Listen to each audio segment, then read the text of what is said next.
All right, so last week we learned how to solve a system of equation by graphing.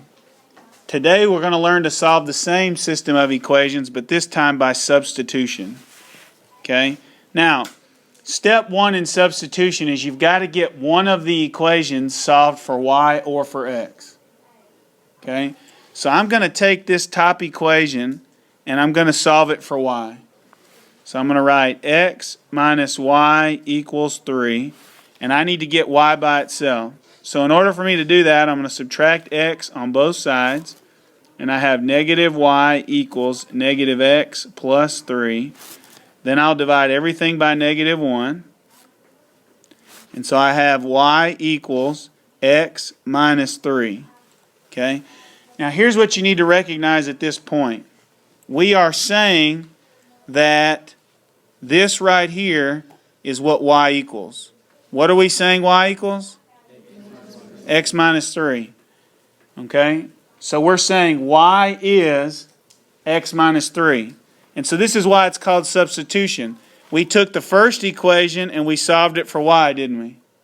So I'm going to take what y equals and I'm going to plug it in for y into the other equation. Okay? So do you see right here, this is what y equals. Y is all of x minus 3, right? So I'm going to take x minus 3 and I'm going to put it in for y in the other equation. So I'm going to take y out, and in its place I'm going to put what? X minus 3. It's like when there's a substitute at school.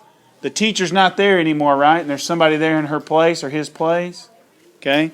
So I'm going to write the second equation, x plus, but instead of writing y, I'm going to write what y is. What's y?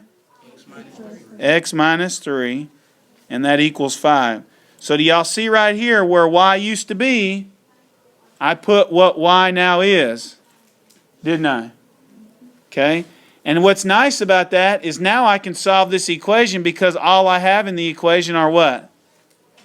X's. Okay? So I'm going to add 3 to both sides, and at the same time I'm going to combine x plus x.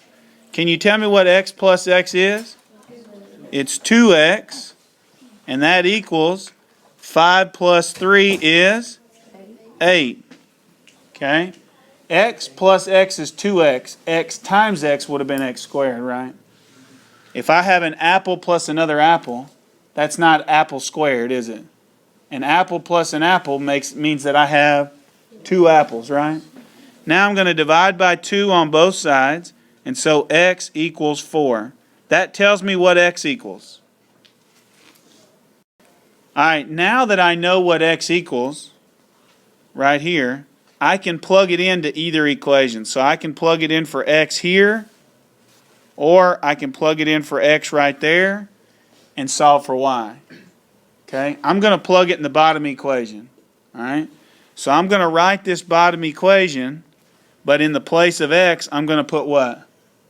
4.